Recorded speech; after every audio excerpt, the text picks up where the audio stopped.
मूर्ख घर बनाते हैं और बुद्धिमान उसमें रहते हैं। Fools build the houses and wise man live in them. आपने ये कहावत सुनी होगी। आपको क्या लगता है, बाइंग ठीक है या रेंटिंग? तो आज की वीडियो स्टार्ट करते हैं आपके कमेंट से। बिफोर यू मूव फॉरवर्ड, आपकी फीलिंग क्या है, बाइंग इज बेटर और रेंटिंग इज बेटर? आप कमेंट में डालिए और फिर देखते हैं वीडियो के एंड तक आपको मेरी बात समझ में आती है या आपकी कही हुई बात ठीक लगती है। Let's go forward. This is the most debatable topic in real estate. You know why? Because इसमें राइट ब्रेन का भी इस्तेमाल होता है जो हाई ऑन इमोशन है, और लेफ्ट ब्रेन का इस्तेमाल भी होता है जो ऑन लॉजिक है।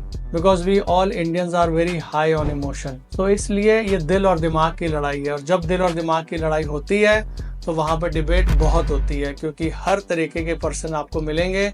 कुछ लोग लेफ्ट ब्रेन पे ज़्यादा डिपेंड करेंगे, कुछ राइट पे, और ये डिबेट बढ़ती जा रही है। तो आज इस डिबेट के बारे में और आगे बढ़ाते हैं इसको, और देखते हैं बाइंग ठीक है या रेंटिंग ठीक है। So let's start. देखते हैं दिल जीतता है या दिमाग जीतता है। पहला ओपिनियन, मुझे ये लगता है कि ये कहावत जिसमें बोला गया है कि मूर्ख घर बनाते हैं और बुद्धिमान उसमें रहते हैं, ये पैसों की वजह से नहीं बनी। ये इस वजह से बनी है, बहुत पुरानी कहावत है, जब घर बनाना बहुत मुश्किल होता था, ज़मीनें बहुत अवेलेबल होती थी और लोग घर बनाने में मुश्किलें बहुत आती थी। इतना बिल्डिंग मटेरियल, इतनी चीज़ें, ये सब चीज़ें इन्वॉल्व नहीं होती थी उस टाइम के अंदर, और बहुत मुश्किल होता था घर बनाना। शायद इसलिए कहा गया हो कि घर बनाना मुश्किल है तो थोड़ा सा रेंट पे कुछ पैसे दे के कोई और बनाए और उसमें रह लें। लेकिन अभी भी ये इतना ही टफ है। अगर आप किसी ने रिसेंटली घर बनाया हो, आपके फ्रेंड ने, फैमिली सर्कल किसी ने भी, तो आप जरा उनको पूछ के देखिए, वो कानों को हाथ लगा लेंगे कि भाई एक घर बना लिया, अब अगला नहीं बनाना, जबकि भी बहुत सारी फैसिलिटीज़ आ चुकी हैं उसके बावजूद। सो ये मेरा एक ओपिनियन है, हो सकता है शायद इसलिए भी कहा गया हो।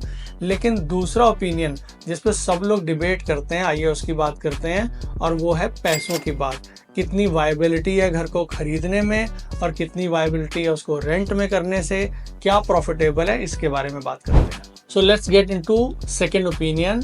Left brain means calculation, means money, means पैसा। पैसे की क्या कीमत है, घर किराए पे लें कि घर खरीद लें। आपने बहुत सारी रील्स वीडियोस देखे होंगे, लोगों ने बड़ी बड़ी कैलकुलेशन दे दी कि 6 करोड़ का घर है और मुझे 1 लाख सवा लाख रुपए किराया देना पड़ता है, 2.5-3% के आसपास मेरी उसकी पैसे की वैल्यू है, तो मेरे को ज़्यादा रिटर्न मिल रहा है, 10% मिल रहा है, मैं ज़्यादा कमा रहा हूँ और मैंने बहुत पैसे जोड़ लिए हैं, ऐसा हो गया है, वैसा हो गया है। बहुत सारी चीज़ें देखने को, सुनने को मिलती हैं। पर मैं आपको एक कैलकुलेशन बताना चाहता हूँ। Real estate is a long term asset का मतलब है, अगर किसी ने 1961 में, चंडीगढ़ की बात करते हैं, 1961 में अगर 60,000 रुपीज़ का एक शोरूम लिया होता सेक्टर 11 में, 11 सेक्टर, तो आज उसकी कीमत 25 करोड़ प्लस है। क्या 60,000 रुपीज़ उस समय के कहीं लगाए होते आपने, तो क्या वो बचे रह जाते? क्या आप उसको 10,000 5,000 ब्रेक ना कर देते? वो बहुत सारी प्रैक्टिकल चीज़ें आ जाती हैं। मैथमेटिकली तो देखिए कुछ भी चीज़ आप प्रूफ कर सकते हैं कागज़ पे, है ना। लेट्स अज्यूम प्रिंसिपल इज़ 100 कह के और हम पूरी मैथमेटिकल इक्वेशन सॉल्व कर लेते हैं, लेकिन ये ज़रूरी नहीं है कि वो मैथमेटिकल इक्वेशन प्रैक्टिकल हो, ऐसा मेरा मानना है। सो आइए देखते हैं वन बाय वन, बाइंग और रेंटिंग। क्वेश्चन फिर भी वहीं खड़ा हुआ है, बाइंग और रेंटिंग। आपका क्या ओपिनियन है? आई होप आपने कमेंट में डाला हुआ है। अगर अभी भी नहीं डाला तो आप एक बार अपना ओपिनियन जरूर डाल दीजिए। Let's see after this video finishes कि आप ठीक हैं, बाइंग है या रेंटिंग है। अगर सिर्फ फाइनेंशियल कंसिडरेशन के पॉइंट ऑफ व्यू से देखेंगे तो बाइंग में इनिशियली अपफ्रंट बहुत पैसे इन्वॉल्व होंगे आपके, राइट। आप हो सकता है लोन लें, हो सकता है आप अपने पैसे लगाएं। लेकिन अगर रेंटिंग करने जाएंगे तो कोई बहुत ज़्यादा पैसे नहीं, और डिसीजन बहुत आसान है, जल्दी ले लेते हैं हम, ये फ़र्क होता है। Long term investment point of view से देखेंगे तो कभी भी रियल एस्टेट खरीदी होगी तो आपकी एक इक्विटी बनेगी, लॉन्ग टर्म कैपिटल अप्रिशिएट होगा। जबकि रेंटिंग में क्या है, फ्लेक्सिबिलिटी है, हैसल फ्री है, आप कभी भी कहीं भी शिफ्ट हो सकते हो, चेंज हो सकते हो। मेंटेनेंस कॉस्ट, देखिए घर अगर आपका होगा एक मेंटेनेंस कॉस्ट भी लगेगी, कुछ प्रॉपर्टी टैक्स भी लगेगा। जबकि रेंटिंग में ये सब चीज़ें नहीं होती, लेकिन उसमें और बहुत सारे झंझट होते हैं। पिछला वाला घर था उसमें 10 विंडोज़ थी, इस वाले घर में 14 विंडोज़ है। मैचिंग कर्टन कहाँ से रहेंगे आप?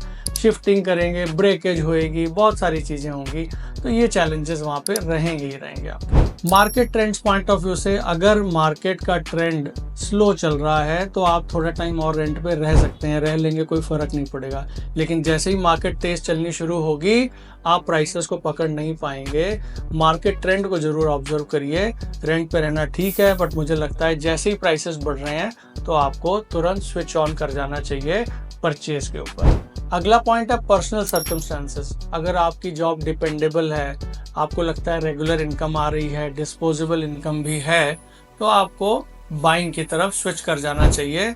हाउएवर अगर आपको लगता है कि आपकी ये सिचुएशंस एडवर्स हैं तो आपको रेंटिंग में बने रहना पड़ेगा, आपकी मजबूरी है, ऑप्शन तो नहीं है बट मजबूरी है। Location matters. If you are a person जिसको लोकेशन मैटर करती है, आप बिल्कुल सेंटर, सिटी सेंटर में रहना चाहते हैं, आपको बहुत आसपास का एरिया डेवलप चाहिए, लेकिन आपका बजट उतना नहीं है, तो आपको कोई ऑप्शन नहीं है, आपको रेंट पे ही रहना पड़ेगा। But I will still say थोड़ा सा दूर जाके परचेज कर सकते हैं। आज में भी रौनक नहीं है वहाँ पे, लेकिन आने वाले 2-3 सालों में वो एरिया बेटर हो जाएगा। Evaluate your finances. आपका सिबिल स्कोर, आपके पास कितने पैसे हैं, कितनी ज्वेलरी है, आप कितने पैसों का इंतज़ाम कर सकते हैं। Buying is possible for you. But अगर आपका सिविल स्कोर ठीक नहीं है, जो कि एक इम्पॉर्टेंट पॉइंट है लोन लेने के लिए, तो आपको रेंटिंग में ही रहना पड़ेगा। Asset creation. Buying real estate will always create an asset for you. कभी भी लॉन्ग टर्म में, ऐसे समय में जब आपको पैसों की अचानक ज़रूरत आ जाए, तो शायद एक ऑप्शन ये भी होता है एक इंडियन के पास कि इसको बेच के मैं वो चीज़ें पूरी कर सकता हूँ। तो this is very very advantageous stage. However आपके पास जो भी पैसा आ रहा है, रेंट में आप रहते हो, तो एक इंसानी फितरत होती है कि जो भी पैसा आ रहा है उसको खर्च कर दो। सेविंग बहुत ज़्यादा नहीं होती हैं, तो फोर्स सेविंग आपकी नहीं हो रही है। हो सकता है ऐसी सिचुएशन में, ओल्ड एज में आपको कुछ ज़रूरत आन पड़े, उस समय आपके पास कोई ऐसा बड़ा एसेट होना चाहिए। सो बाइंग और renting depends upon your life situation, your financial goal, आपकी लाइफस्टाइल पैटर्न क्या है, आप क्या करना चाहते हैं, बहुत कुछ इस पर डिपेंड करता है। और हमारी सोसाइटी में अगर आप इंडिया में बात करेंगे तो ये एक बहुत बड़ा इमोशनल टैबू है कि आपने अपना घर अभी नहीं बनाया। लोग आपको सक्सेसफुल तभी मानते हैं जब आपके पास प्रॉपर्टी हो। तो ऐसी कुछ चीज़ें भी हैं जो आपको लाइफ में ड्राइव करती हैं। आपके इवन पेरेंट्स ड्राइव करते हैं इस बात को कि बेटा अपना घर होना चाहिए, अपना घर तो अपना होता है। और वैसे भी बड़े बुजुर्गों की अगर बात को देखें, सुने, तो उन्होंने ये कहा है कि बेटा प्रॉपर्टी खरीद लो। जब भी पीछे मुड़ के देखोगे तो लगेगा कि अच्छा टाइम था, सस्ता टाइम था, प्रॉपर्टी खरीद ली। तो ये भी एक पॉइंट है, दूसरी कहावत है जिसको कि हमें ध्यान देना चाहिए। अब अगर पहली कहावत सच है कि सिर्फ मूर्ख घर बनाते हैं और उसमें बुद्धिमान रहते हैं, इसका मतलब कि डिमांड बहुत कम होनी चाहिए, क्योंकि सब लोग बुद्धिमान हैं। कोई भी प्रॉपर्टी की डिमांड करे ही ना, सब लोग रेंट पे रहें, तो रेंट पे रहेंगे तो फिर प्रॉपर्टी की डिमांड कहाँ से आएगी? पर डिमांड नहीं आएगी तो रेट कैसे बढ़ेंगे? बट पिछले 20-50 सालों से जब भी आप देखोगे तो रेट तो बढ़ ही रहे हैं। इसका मतलब जो पहले वाली कहावत है, मुझे लगता है वो सिर्फ कहावत ही है। लोग कहते हैं लेकिन घर खरीदने में विश्वास करते हैं। तो आपने क्या ऑप्शन दिया था, बाइंग या रेंटिंग? सो जितने भी आपके दोस्त रेंट पे रहते हैं उनको ये वीडियो फॉरवर्ड करिए, वो देखें इस वीडियो को, उनको क्या लगता है, खरीदना चाहिए नहीं खरीदना चाहिए। या जिन्होंने अभी खरीदा है वो पहली लाइन सुन के कहीं डर ना जाएं कि मूर्ख लोग घर बनाते हैं और सिर्फ बुद्धिमान उसमें रहते हैं। चलिए देखते हैं क्या होता है।